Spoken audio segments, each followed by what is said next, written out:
Hey, c'est moi qui reviens parler de mon sujet. Salut, est-ce qu'on nous entend bien? Oui. Ben oui, Ah, oui. ben oui, on nous entend bien, on nous entend toujours bien. Ah, on a des personnes en plus qui parlent. Ouais, ben en fait, sur Twitch, je l'ai ouvert sur Twitch juste pour tester. Twitch! Mais on s'entend que Twitch est quand même une plateforme assez différente des sujets qu'on veut parler aujourd'hui, mais c'est pas grave, je voulais juste tester quelques petites affaires. Donc, effectivement, je voulais vous parler de jeux vidéo et parents-enfants parce que, en fait, il y a quelque chose à savoir. Auparavant, lorsque je travaillais pour la Fédération québécoise de sport électronique, j'avais quand même beaucoup de personnes, des parents qui me parlaient à quel point c'était une préoccupation assez importante, en tout cas. Le nombre d'heures qu'ils jouaient, puis pourquoi les enfants devraient jouer à des jeux vidéo et tout. Je vais vous le dire comme ça. Je suis pas psychiatre et tout, je sais qu'il y a quand même des études qui le démontrent, mais je vais vous dire de même, un moindre mal, ça existe, ça sert à rien de le diaboliser. Alors ce que je pense, c'est qu'il faut plutôt l'amener de manière à ce que ça soit constructif. Et comment on le fait? Eh bien, aussi bien d'y aller, si vous êtes justement parent-enfant, ce qui va être le fun, c'est que vous allez être capable de jouer à des jeux qui vont être... Vous allez choisir les jeux avec votre enfant, il va se souvenir de ces belles années-là avec vous, puis en plus, ben, choisissez des jeux qui vont justement être utiles. Je vous donne un exemple. Ça va vous surprendre, je vais vous donner un exemple assez cool. Je suis surpris. Non, tu vois.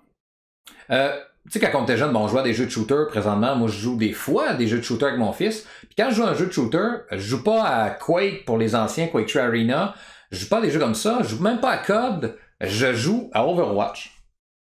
Pourquoi Overwatch? Il y a un peu de violence. Je vous dirais même qu'au niveau de... Parce que c'est quand même important l'hypersexualisation avec les enfants. C'est pas le pire des jeux. Il y a des femmes bien en chair, des femmes petites, des femmes grandes, il y a des garçons qui sont en forme, qui sont costauds, d'autres non.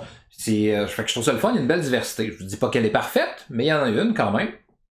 Mais c'est un jeu de coopération. Donc on parle d'un jeu d'Overwatch, c'est que chaque personne a son rôle. Puis quand je joue avec mon fils, c'est extraordinaire. Parce que je peux dire à mon fils, OK, papa il va jouer par exemple le rôle d'un shield, ou d'un healer, ou peu importe, ou DPS, puis travailler ensemble. Donc, par exemple, moi, je joue avec le shield. Tabarnouche, shield, DPS, dealer, c'est quoi ça fait là? Ben, c'est que, dans le fond, dans un jeu comme Overwatch, le shield, c'est la personne qui va être vraiment capable de protéger. Donc, il va juste offrir une armure, et là, les gens derrière vont pouvoir attaquer, jusqu'à ce que le dit armure soit détruit.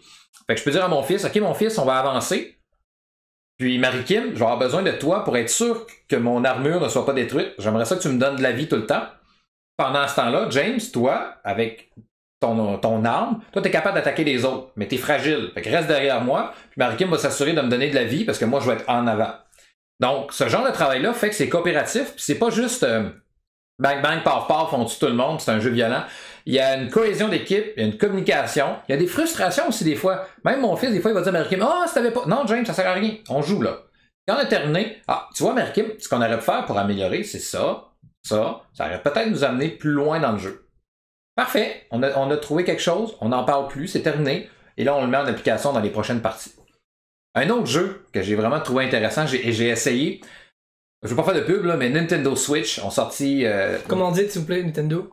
Moi, ça va. Ils ont sorti Diablo. Puis bon, je peux pas vous dire, là, je trouve ça un peu ridicule, c'est un portage qui coûte le même prix qu'un neuf, là, mais en tout cas, c'est une autre histoire. Portage. Ok, ils ont porté le jeu. Ouais, Diablo 3, ça fait longtemps qu'il est sorti, puis ils ont sorti un Diablo 3 sur Switch. Et ça, c'est pour vrai, là, de retrouver. En plus, c'est un hack and slash, un jeu où c'est super facile, là. On se promène dans la carte, on fait juste frapper des monstres, des squelettes. Aucune violence. Ben, pas vraiment, tu sais, c'est très... c'est tellement fantastique. Mais c'est jouissif, par exemple, pour vrai, là. Ouais, puis on frappe dans des squelettes et tout. Mais ce qui est le fun, c'est de jouer avec mon fils, parce que là, on est dans la même carte, et là, lui, il joue un autre rôle, puis là, on se promène ensemble. Viens, Jamie, avec moi. Puis là, ensemble, on fait des attaques, des super attaques, parce qu'on y va ensemble, on se promène. Puis là, hey, James, j'ai trouvé une paire de pantalons qui fait avec ton personnage, puis lui, il en trouve une pour moi. Yeah, malade, merci! Puis là, on attaque des monstres, on évolue là-dedans. J'ai vraiment capoté. Ouais, tu peux jouer sur la Switch avec deux manettes différentes? Ouais. C'est vrai, ça? On joue ensemble, ben en fait, ça le faisait déjà sur Xbox. Ok. Oui. Mais vu que j'y jouais dans ce temps-là sur PC, j'avais pas eu le goût. Mais là, avec Switch, pourquoi je l'ai acheté, c'est que parfois, il y a des journées qu'il n'y a pas d'école, mon fils vient au travail. Fait que sur l'heure du midi, on peut jouer ensemble un peu. C'est vraiment malade. Cool. J'ai du plaisir à jouer à Diablo avec lui, là. Ça me rappelle, genre, quand moi je jouais à Diablo 1 avec des amis sur Internet. C'est le genre de cohésion-là où on se suivait puis qu'on évoluait. Diablo 1, Internet. Y avait-tu Internet avec Diablo 1? Ben oui. Ok, c'est bon. Oui, c'est le concept. Bon, Ça s'appelait Battle.net. J'étais éloigné région, je pensais qu'Internet c'était. Ouais, c'est ça. Dis le gars qui est sur un île au milieu de nulle part. Juste un instant, Pémar. Moi, tu sais, t'as-tu une coupe jamais pendant que je parle? Je trouve ça plate. Et moi, je te coupe beaucoup. Je m'excuse, mais je pense qu'il faut aussi qu'on interagisse avec les enfants de l'autre bord pour pas les perdre trop. Puis on a François Lévesque qui vient d'arriver dans le groupe d'ailleurs qu'on a créé. Salut François. Puis il nous dit le son est très bon, les sujets très intéressants, puis le gars à droite est cute. Merci. Ouais, à droite, c'est moi. Ah, fuck. Non, Salut François. Regarde, c'est correct. Ça me dérange pas. Merci, c'est cool. Fait que, effectivement, donc j'ai réussi à trouver ce fun-là. Puis souvent, puis pourquoi je voulais parler de jeux enfants, les gens auraient pensé que j'allais parler de Super Mario, Mario Party, même si je l'ai acheté et que j'ai eu du plaisir. Mais c'est parce que des fois, ces jeux-là, on se tanne un peu. C'est vraiment des jeux famille, party pour enfants, mais c'est difficile dans le fond de se créer moi je peux dire, une histoire à long terme dans ces jeux-là. Tu sais, je joue à Mario Party là, avec ma blonde, les enfants. On joue une soirée, là, 2 heures, c'est cool, c'est terminé. Mais il n'y a comme pas de suite à ça. Chaque game est une nouvelle game. Mais c'est le fun de construire une histoire avec son fils ou sa fille dans un jeu, de l'évoluer. Tu sais, ma fille, elle aime beaucoup les jeux de Lego. Puis tu sais, il y a comme une histoire, là. Puis on peut jouer à deux. Avec Claude Lego, puis avec Claude Lego. Ouais, avec Claude Lego, ouais. Exactement. François Lego. François Lego, exact. Fait qu'elle aime ça, puis on joue ensemble, ça nous permet d'aller au fur et à mesure dans l'histoire, puis c'est quand même plaisant parce qu'on le fait ensemble. Puis vu qu'il y a des moments que c'est des puzzles qui sont plus difficiles, je peux l'aider. Fait que c'est vraiment ça. Fait que pour ça que ça va vous paraître, je vous conseille vivement d'aller justement vers des jeux vidéo par enfant. Mettez des heures qui vont être logiques, puis ce qui va être le fun, c'est que ça va contribuer plus tard, lorsqu'ils vont être devenus des jeunes hommes, des jeunes femmes, à avoir une idée du gaming beaucoup plus positive. Au lieu de penser que c'est diabolique et tout, leur idée va être assez positive. Ça va justement les amener à peut-être avoir des sessions de jeu normales, d'inclure plus de coopération et donc de discussion avec des amis. Ça sera pas juste du gaming tout seul dans sa cave. Donc, ils vont développer des aptitudes qui vont leur servir après. Parce que juste jouer, là, je vais vous donner un exemple. Moi, j'ai joué au football, j'ai appris à rentrer dans du monde et à arracher des têtes. J'ai fait du jiu-jitsu. Je fais encore, c'est des attaques, frapper sur des gens, mais c'est pas ça que j'apprends en réalité. J'apprends vraiment résolution de problèmes, coopération, discussion, rigueur, c'est tout ça qu'on apprend, puis c'est ce qui reste. Puis dans le jeu vidéo, il y a moyen d'apprendre la même chose.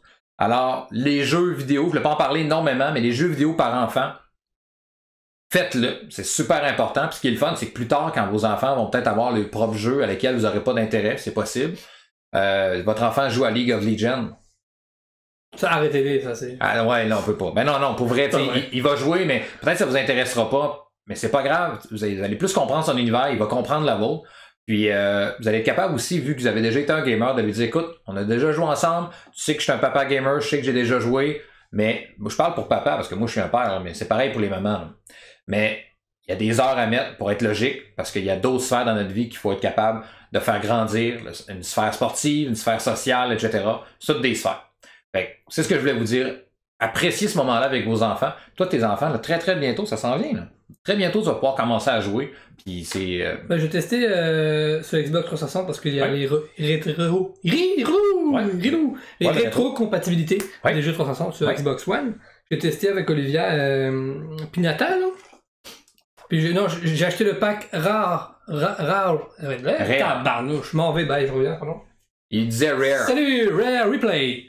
Bon, j'ai testé ce package-là avec Olivia, puis là-dedans, il y a un jeu qui s'appelle Pignata, je pense. Tu dois créer un village de Pignata, les faire accoupler ensemble.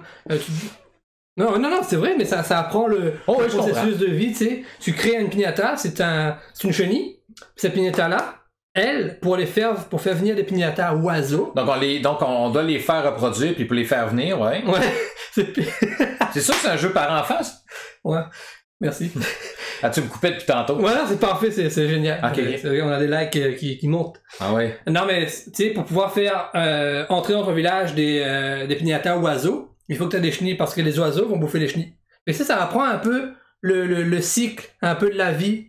Puis elle, ça apprend aussi à voir que, tu sais, tu as créé quelque chose, ça veut pas dire que ça va rester là indéfiniment. Il faut que tu sois tactique là, dans ce que tu fais. Et que si tu crées trop de chenilles, ben c'est pas bon non plus. Tu sais, ça débalance l'écosystème. Il y a ça, puis non, c'est cool. C'est des petits trucs comme ça. Avant de partir, on a des petits likes. Plein de likes. Et voilà, c'est Jesse. Avant de partir, je vais vous dire Overcooked, qui est pas facile à jouer, un jeu coopératif. C'est pas facile. Ça a de l'air, derrière ces airs un peu niaiseuses, cartoonish, ça a de l'air un peu d'un jeu d'enfant. Vraiment pas facile. On a commencé à l'instaurer dans des écoles secondaires dans des classes où est-ce qu'on veut que les jeunes apprennent à travailler ensemble. On doit faire de la cuisine, c'est un peu comme irréel, là. Il y a des temps de cuisson, il faut couper des patates, il y a différentes affaires. Ben, des fois, c'est couper des grenouilles, là, c'est n'importe quoi, là, mais comprenez le concept, c'est vraiment pas facile. C'est un restaurant japonais. Ouais. Et donc, ça fait que, justement, vous allez développer des compétences transversales dans ce genre de jeu-là. Alors, je vous le conseille, franchement, là, regardez les jeux par enfant. Moi, je peux vous aider si des fois vous avez des questions. Vous pouvez me les poser, ça va me faire plaisir, mais ça vaut vraiment la peine. C'est pas toujours les jeux qu'on pense, parce que même Diablo, vraiment cool. Je vais le redire. Diablo 3, c'était vraiment cool avec mon garçon. Ma fille aussi. Fait que, c'est cool. Fait qu'on change de sujet. On vous revient tout de suite après. Parce que cette semaine, il y a eu du mouvement à Matane avec les jeux de société et la reine. Oui. Et on a le prochain sujet, ça va être le sujet, c'est le retour sur la soirée de hier. Yes! Dans quelques instants, on revient. On revient ou on revient pas? Je te regarde, moi. Ah, on est encore là? Excuse! Fouille dans mon nez, tu sais. Non, on revient dans quelques instants, ça sera pas long. Puis là, on a 8 personnes en ligne, je sais pas qui est là, mais j'ai vu Sébastien Lavoie, j'ai vu Danny Bouchard, Jessica, excuse, je vais te dénommer ma blonde en direct. Jessie Harrison. Oh! moi, je pense que je de la transition directe.